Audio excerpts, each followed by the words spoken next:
ಆತ್ಮೀಯ H16 news ಅರ್ಥಾತ್ ಹೇ ಸೀತಾರಾಮ್ಗೆ ಸ್ವಾಗತ.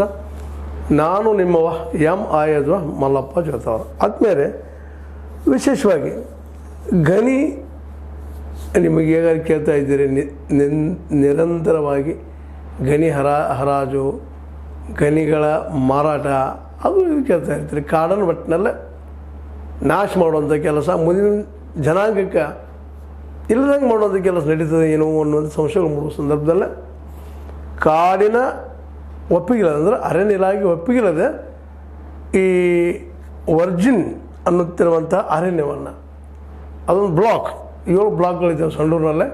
ಆ ಬ್ಲಾಕ್ಗಳನ್ನು ಸಹಿತ ಹರಾಜಿಗೆ ಹಾಕಿದ್ದಾರೆ. ಅರಣ್ಯ ಇಲಾಖೆ ಒಪ್ಪಿಗೆ ಇಲ್ಲದ ಅಂದರೆ ಯಾವುದೇ ಬ್ಲಾಕನ್ನು ನೀವು ಹರಾಜು ಹಾಕಬೇಕಾಗಿದ್ರೆ ಅರಣ್ಯ ಇಲಾಖೆ ಏನು ಒಪ್ಪಿಗೆ ಪಡ್ಕೋಬೇಕಾಗ್ತದೆ ಅದಿಲ್ಲ. ಮತ್ತು ಇದು ಮಾಡೋದು ತಪ್ಪು ಅನ್ನುವಂಥದ್ದು ಈಗಾಗಲೇ ಎಲ್ಲರಿಗೂ ಅಲ್ಲಿ ಜನರಿಗೆ ಗೊತ್ತಿರುವಂಥ ವಿಷಯ ಮತ್ತು ನಮ್ಮ ಜನರಿಗೆ ತಿಳ್ಕೊಬೇಕಂತ ವಿಷಯ. ಅದರಲ್ಲೂ ನಮ್ಮ SR ಹಿರೇಮಠ ಇವ್ರ ಬಗ್ಗೆ ನಾವು ಎಷ್ಟು ಮಾತಾಡಿದ್ರು ಕಡಿಮೆ. ಯಾಕಪ್ಪ ಅಂತಂದ್ರೆ ಇವ್ರು ನಿರಂತರವಾಗಿ ಹೋರಾಟಗಳಿದ್ದಾರೆ. ಪಾಪ ಅವ್ರಿಗೆ ಸಪೋರ್ಟ್ ಇಲ್ದಂಗೆ ಆಗಿ ಹೋಗ್ಬಿಟ್ಟದಿಲ್ಲ. ಸಪೋರ್ಟ್ ಅಂದರೆ ಏನು, ಈ ಬುದ್ಧಿವಂತ ವರ್ಗದವರು ಅದು ತಿಳುವಳಿಕೆಯವರು ಭಾಳಷ್ಟು ಜನ ಅದು ನಾವೇನು ಕರ್ಕೊಳ್ತೀವಿ, ಮಧ್ಯಮ ವರ್ಗದ ಜನ ಏನಂತೀವಿ, ಇವ್ರು ಇದ್ರ ಬಗ್ಗೆ ಹೆಚ್ಚಿಗೆ ಒಲವು ತೋರಿಸೋದಿಲ್ಲ. ಇವ್ರು ಏನು ಪಾಪ ಭಾಳ ವರ್ಷದಿಂದ ಹೋರಾಟ ಮಾಡ್ತಾ ಇದ್ದಾರೆ. ಇವತ್ತು ಈ ವರ್ಜಿನ ಕಾಡು ಬಗ್ಗೆನೂ, ಈ ಕಾಡಿನ ಬಗ್ಗೆ, ಅರಣ್ಯದ ಬಗ್ಗೆ, ಖನಿಜದ ಬಗ್ಗೆ ಭಾಳ ಕಾಳಜಿ, ನೀರು ನೆಲ ಜಲಗಳ ಬಗ್ಗೆ ಈ ವ್ಯಕ್ತಿ ಇವತ್ತೇನು ಹೇಳ್ತಾ ಇದ್ದಾರಪ್ಪ ಅಂದ್ರೆ, ವರ್ಜಿನ್ ಅರಣ್ಯ ಎಂಬುದು ಮಾನವ ಸೃಷ್ಟಿಸಲು ಸಾಧ್ಯವೇ ಆಗಲಾರದಷ್ಟು ದೊಡ್ಡ ಪ್ರದೇಶ. ಯಾಕೆಂದರೆ ಮನುಷ್ಯ ತಯಾರು ಮಾಡಲಿಕ್ಕೆ ಸಾಧ್ಯನೇ ಇಲ್ಲ, ಮತ್ತು ಮರಳಿಗೆ ಕಟ್ಟಲಿಕ್ಕೆ ಸಾಧ್ಯ ಇಲ್ಲ ಕಾಡನ್ನು. ಅಂಥ ಕಾಡ, ಇಂಥ ಪ್ರದೇಶದಲ್ಲಿ ಗಣಿಗಾರಿಕೆಗೆ ಒಪ್ಪಿಗೆ ಕೊಡತಕ್ಕದ್ದಲ್ಲ. ಕಾಡು ನಾಶ ಆಗ್ತದೆ. ಈಗಾಗಲೇ ನಿನ್ನೆ ನಮ್ಮ ಒಂದು ಎಪಿಸೋಡಲ್ಲಿ ನಾವು ಚರ್ಚೆ ಮಾಡಿದ್ದೀವಿ ಅದನ್ನು. ಈಗ ಅದರ ಮುಂದುವರಿಕೆಯಾಗಿ ಇಂಥ ಕಾಡನ್ನು, ವನ್ಯಜೀವಿಗಳು ಇರುತ್ತಿರುವಂಥ ಕಾಡನ್ನು ಕೊಡಲೇಬಾರದು. ಯಾಕಂದರೆ ಒಮ್ಮೆ ಇದು ನಾಶ ಆಗೋದ್ರೆ ಮರಳಿ ಅದನ್ನು ಕಟ್ಟೋದು ಭಾಳ ಕಷ್ಟ ಅಂತೇಳಿ ಈಗಾಗಲೇ ವನ್ಯಜೀವಿಗಳ ಬಗ್ಗೆನೂ ಮಾತಾಡಿದ್ದೀವಿ. ಇದು ಏನಪ್ಪ ಅಂತಂದ್ರೆ ಅತ್ಯಂತ ದಟ್ಟವಾದ ಅರಣ್ಯ, ದಟ್ಟಾರದಿರುವಂಥ ಈ ಪ್ರದೇಶನ ಇದು ಏನಪ್ಪ ಅಂತಂದರೆ ಇದನ್ನು ಗಣಿಗಾರಿಕೆ ಕೊಡಬಾರ್ದಾಗಿತ್ತು ಅಂತ ಹೇಳ್ತಾ ಇದ್ದಾರೆ.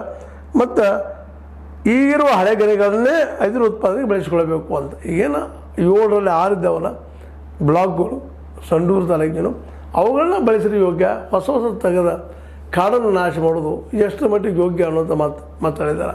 ನಿಜವಾಗಿ ಇದ್ರ ಯೋಚನೆ ಮಾಡಬೇಕಾಗಿದ್ದು ನಾವು ನೀವೆಲ್ಲ. ಸರ್ಕಾರ ಅಂತೂ ಇವತ್ತು ಹರಾಜಿನಂಥ ಕೆಲಸ ವಿಚಾರಗಳಲ್ಲಿ ಚಿಂತನೆ ಮಾಡ್ತದೋ ಇಲ್ಲೋ ಗೊತ್ತಿಲ್ಲ. ಕೆಲವೊಮ್ಮೆ ಅಧಿಕಾರಿಗೆ ಶಾಯಿ ವರ್ಗ ಆಗಿರ್ಬೋದು, ಕೆಲವೊಮ್ಮೆ ಸರ್ಕಾರ ಆಗಿರ್ಬೋದು, ಯಾರ್ಯಾರು ಮಾಡಿದ ತಪ್ಪಿಗೆ ಯಾರ್ಯಾರು ಶಿಕ್ಷೆ ಅನುಭವಿಸುವಂಥದ್ದು. ಈ ವರ್ಜಿನ ಕಾಡು ಅನ್ನೋದು ಏನದ ಪೂರ್ತಿಯಾಗಿ ಅತ್ಯಂತ ದಟ್ಟ ಅರಣ್ಯ. ಆ ದಟ್ಟ ಅರಣ್ಯದಲ್ಲಿ ನಾವು ಈ ಕಬ್ಬಿಣ ಇದರನ್ನು ತಕ್ಕೊಳ್ಳೋಂಥ ಪ್ರಯತ್ನ ಮಾಡಿದ್ರೆ ಸಹಜವಾಗಿ ಕಾಡು ಹಾಳಾಗಿ ಹೋಗಿಬಿಡ್ತದೆ. ಸಾವಿರಾರು ಗಿಡಗಳು ನಾಶ ಆಗಿ ಹೋಗಿಬಿಡ್ತಾವೆ. ಅದ್ರ ಮೇಲೆ ನಂಬಿರುವಂಥ ಜೀವಿಗಳು ಬದುಕು ಅವು ಸತ್ತು ಹೋಗಿಬಿಡ್ತಾವೆ, ನಾಶ ಆಗ್ತಾವೆ. ಹೀಗಾಗಿ ಈ ಗಣಿ ಕೈಗಾರಿಕೆ ಅನ್ನುವಂಥದ್ದು ನಮ್ಮ ನಿಜವಾಗಿ ನಮಗಿದು ಬೇಕಾಗಿ ಕೈಗಾರಿಕೆ ಅಂತ. ಈಗ ನಿಮ್ಗೆ ಹಲವು 10 ಸಲ ನಾವು ಚರ್ಚೆ ಮಾಡಿದ್ದೀವಿ. ಈ ಕಬ್ಬಿನ ಇದರ ನಿಜವಾಗಿಯೂ ನಮ್ಮಲ್ಲೇ ಕಬ್ಬಿನ ತಯಾರು ಮಾಡೋದಕ್ಕೆ ಸ್ಟೀಲಿನ ಉತ್ಪಾದನೆ ಉಪಯೋಗ ಆಗ್ತಾನ ಅಥವಾ ರಫ್ತು ಕ್ವಾಲಿಟಿಯಾಗಿ ಬೇರೆ ದೇಶಕ್ಕೆ ಹೋಗ್ತಾನೆ ಅನ್ನೋಂಥದ್ದು ಹೆಚ್ಚಿಗೆ ರಫ್ತು ಆಗೋದನ್ನು ನಾವು ನೋಡ್ತಾ ಇದ್ದೀವಿ. ನಮ್ಮಲ್ಲೇ PSUಗಳು, ಅದು ಪಬ್ಲಿಕ್ ಸೆಕ್ಟರ್, ಸರ್ಕಾರದ ಒಂದು ಏನಪ್ಪ ಸಹಾಯ ನೀಡುತ್ತಿರುವಂಥ ಈ ಕಾರ್ಖಾನೆಗಳು ನಿಧಾನಕ್ಕೆ ಬಂದ್ ಆಗ್ತಾ ನಡೆದಿದ್ದಾವೆ. 32 PSUಗಳು ಹೆಚ್ಚು ಬಂದ್ ಆದಂಗೆ ಆಗಿದ್ದಾವೆ. ಅಂದಾಗ ಇಂಥ ಇನ್ನೂ ಹೆಚ್ಚಿಗೆ ಆಗಬೇಕಾಗಿತ್ತು, ಕಡಿಮೆ ಆಗಬಾರ್ದಾಗಿತ್ತು. ಆದರೆ ಇವತ್ತು ಇಲ್ಲವು. ಯಾಕಂದರೆ ಸರ್ಕಾರ ಹತ್ತಿರ ಇವತ್ತು ದುಡ್ಡೇ ಇಲ್ಲದು ನಡೀತದೆ. ಯಾಕಂದರೆ ಸರ್ಕಾರ ಕೇವಲ ಟ್ಯಾಕ್ಸ್ ತೆಗೆದುಕೊಂಡು ಏನೋ ನಡೆಸ್ತಾ ಇದೆ ಗೌರ್ಮೆಂಟನ್ನು, ಬಟ್ ಅದನ್ನು ಮೀರಿದ್ದಿದೆ. ಯಾಕಂದರೆ ಇಲ್ಲಿ ಉದ್ಯೋಗ ಸೃಷ್ಟಿ ಇಲ್ಲ. ಉದ್ಯೋಗ ಸೃಷ್ಟಿ ಮಾಡೋ ಕಾರ್ಖಾನೆಗಳು ಬೇಕು. ಹೋಗಿ ಬಿಡಪ್ಪ, ನಮ್ಮಲ್ಲೇ ಕಾರ್ಖಾನೆ ಇದ್ದಾವೆ, ಅದು ಇಲ್ಲಿ ಉಪಯೋಗ ಆಗ್ತದೆ ಅಂದ್ರೆ ಅಡ್ಡಿ ಇಲ್ಲ. ಈಗ ಇದರಲ್ಲೂ ತೆಗೆದ ಇನ್ನೊಂದು ದೇಶಕ್ಕೆ ರಫ್ತು ಮಾಡುವಂಥದ್ದು ಕಲ್ಲಿದ್ದಲಾಗಿರ್ಬೋದು, ಕಬ್ಬಿಣಾಗಿರ್ಬೋದು, ಇನ್ನುಳಿದ ಯಾವುದೇ ಇದರಾಗಿರ್ಬೋದು, ಅವುಗಳನ್ನು ತೆಗೆದು ಮತ್ತೊಂದು ದೇಶಕ್ಕೆ ಮಾರೋದು, ತೆಗೆದು ಮಾರೋದು ಎಷ್ಟು ಮಟ್ಟಿಗೆ ಯೋಗ್ಯ ಅನ್ನೋದು ಭಾಳಷ್ಟು ಸಲ ಪ್ರಶ್ನೆ ಮಾಡುವಂಥದ್ದು. ಆ ದಿಶೆಯಲ್ಲೇ ನಮ್ಮ ಸಮಾಜ ಪರಿವರ್ತನಾ ಸಮುದಾಯದ ಮುಖಂಡರಂಥ SR ಹಿರೇಮಠರು ದೊಡ್ಡ ಮೂಮೆಂಟನ್ನು ಸ್ಟಾರ್ಟ್ ಮಾಡಿದ್ದಾರೆ. ಬಟ್ ಅವ್ರಿಗೆ ನಮ್ಮಿಂದ, ನಮ್ಮ ಜನರಿಂದ ಯಾವ ಪ್ರಮಾಣದಲ್ಲಿ ಸಪೋರ್ಟ್ ಸಿಗಬೇಕಾಗಿತ್ತು ಅಲ್ಲಿ ಸಿಗ್ತಾ ಇಲ್ಲ. ಅಷ್ಟೇ ಅಲ್ಲ, ಇಲ್ಲಿ ಭಾಳಷ್ಟು ಜನ ಒಳ್ಳೆಯ ಹೋರಾಟಗಾರರಿದ್ದಾರೆ. ಆದರೆ ಅವ್ರಿಗಿಲ್ಲಿ ಏನಪ್ಪ ಅಂದ್ರೆ ಅವ್ರನ್ನ ಕೇಳುವವರು ಇಲ್ಲ ಅಂತ. ಯಾಕಂದ್ರೆ ನಮ್ಮ ಗೋಧಿ ಮೀಡಿಯಾ ಇದ್ದಿದ್ದು ಇದನ್ನು ಚರ್ಚೆ ಮಾಡಲಿಕ್ಕೆ ಹೋಗೋದಿಲ್ಲ. ಎಷ್ಟು ಕಾಡು ನಾಶ ಆಗ್ತದೆ, ಅಲ್ಲಿ ಏನಾಗಿದೆ, ಎಂತ ಆಗಿದೆ ಇಲ್ಲ. ಎದ್ದು ತಕ್ಷಣ ಜಪ್ ಮಾಡಿ ಏನಪ್ಪ ಅಂದರೆ ಹಿಂದೂ ಮುಸ್ಲಿಂ ದುಮ್ಮಿಗಳ ಬಗ್ಗೆ ಹೇಳ್ತಾ ಹೋಗುವಂಥದ್ದು, ಅಥವಾ ಅದನ್ನು ಬಿಡೋದು ರಾಜೀನಾಮೆ ಕೊಟ್ಟರು ಸಿದ್ದರಾಮಯ್ಯನವರು ಅನ್ನುವಂಥದ್ದು, ಅಥವಾ ಬುಡಾದಾಗ ಅವ್ರು ಸಿಕ್ಕೊಂಡು ಹೋಗಿಬಿಟ್ರು ಅನ್ನೋಂಥದ್ದು. ಇವ ಸುದ್ದಿ ಎದ್ದ ತಕ್ಷಣ ಎಚ್ ಡಿ ಕುಮಾರಸ್ವಾಮಿಗಳು ಇವ್ರದಂಥವ್ರು ಏನಪ್ಪ ರಾಜೀನಾಮೆ ಕೊಟ್ಟರು, ಮತ್ತೆ ಬಂದರು, ಅವ್ರ ಮನೆ ಹಾಳಾಗಾಯಿತು, ಮತ್ತೆ ಬರೀ ಇದು ಸುದ್ದಿ. ಅವ್ರು ಎದ್ರೆ ಇಲ್ಲಿ ಹೋದರು, ಬಂದರು, ಏನು ಮಾಡಿದ್ರು ಎಂದು ಇದು ಬಿಟ್ಟು ಮತ್ತೊಂದು ಚರ್ಚೆ ಇಲ್ಲ. ಅದ್ರ ಬದಲಾಗಿ ಕಾಡು ನಾಶ ಆಗೋದ್ರ ಬಗ್ಗೆ ಯಾಕೆ ಚರ್ಚೆ ಮಾಡ್ತಾಯಿಲ್ಲ ನಮ್ಮ ಮೇನ್ ಮೀಡಿಯಾಗಳು ಅಂತ. ಯಾಕಂದ್ರೆ ನಮ್ಮ ಇವ್ರು ಹೇಳೋಲ್ಲೇ ಹಿರೇಮಠ ಹೇಳೋಲ್ಲೇ ಭಾಳ ಸತ್ಯಗಳಿದ್ದಾವೆ.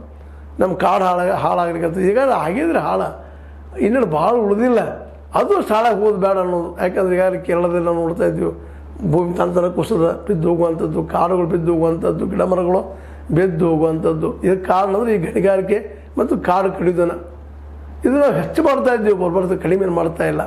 ಅದಕ್ಕೆ ಇವತ್ತು ನಾವು ಹಿರೇಮಠರು ಅಥವಾ ಇನ್ನುಳಿದವರು ಮಾತುಗಳಿಗೆ ನಾವು ಮನ್ನಣೆ ಕೊಡಬೇಕಾಗಿದೆ.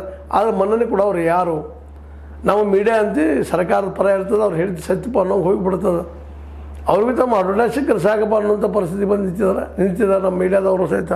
ದಯವಿಟ್ಟು ಮೀಡಿಯಾದವರು ಇಂಥ ವಿಷಯಗಳನ್ನು ದೊಡ್ಡದಾಗಿ ಮಾಡಬೇಕಾಗಿದೆ. ದೊಡ್ಡದಾಗಿ ಮಾಡಿ ಇಂಥ ಗಣಿಗಾರಿಕೆಯನ್ನು ನಿಲ್ಲಿಸಬೇಕಾಗಿದೆ. ಯಾಕಂದರೆ ಅವ್ರು ಪರ್ಮಿಷನ್ 100 ಎಕರೆನೋ 50 ಎಕರೆ ಪರ್ಮಿಷನ್ ತಗೊಂಡ್ರೆ ಅಲ್ಲಿ ನೂರಾರಲ್ಲ 500 1000 ಎಕರೆಗಳಲ್ಲೇ ಭೂಮಿಯನ್ನು ನಾಶ ಮಾಡುವಂಥ ಕಾರಣ ಅವ್ರ ಜೊತೆ ಸೇರ್ಕೊಂಡ್ಬಿಟ್ಟಿದ್ದಾರಂತ. ಈಗ ಅದ್ರ ಬಳ್ಳಾರಿ ಸಂಡೂರು ಗಿಂಡ್ರಲ್ಲೆಲ್ಲ ಹೋದ್ರಪ್ಪ ಅಂದ್ರೆ ಅದು ಹೇಳಾಗ್ತಿರೋದು.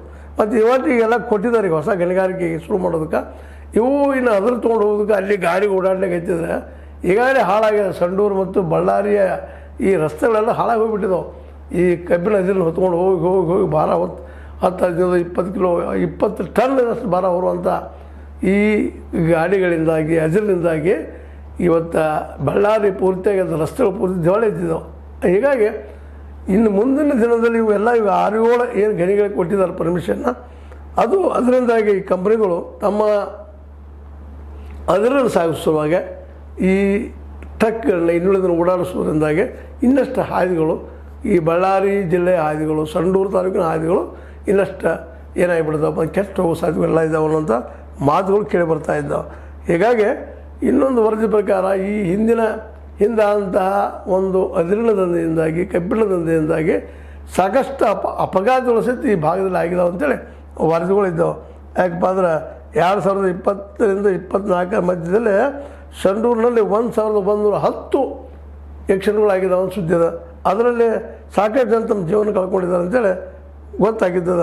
ಜನಸಂಗ್ರಾಮ ಪರಿಷತ್ ಮುಖಂಡ ಶ್ರೀಶೈಲ ಆಲದಹಳ್ಳಿಯವರು ಆಡಿಯೋದಾಗ ಕೇಳಿದ್ದಾರೆ ಎಷ್ಟಪ್ಪ ಅಪಘಾತ ಆಗಿದ್ದಾವೆ ಅಂತೇಳಿ. 1110 2020-24 ಇಷ್ಟು ಜನ ಜೀವ ಕಳ್ಕೊಂಡಿದ್ದಾರೆ. ದಯವಿಟ್ಟು ಈ ದಿಶೆಯಲ್ಲೇ ಈ ಗಣಿಗಾರಿಕೆ ವಿಷಯದಲ್ಲೇ ಸರ್ಕಾರ ಎಚ್ಚೆತ್ತುಕೊಂಡ ಗಣಿ ಉಳಿಬೇಕು, ಜೊತೆಗೆ ಗಣಿ ಜೊತೆಗೆ ಯೋಗ್ಯತೆಯಲ್ಲಿ ಹೋಗಲಿ, ಮಾರಾಟ ಆಗಲಿ.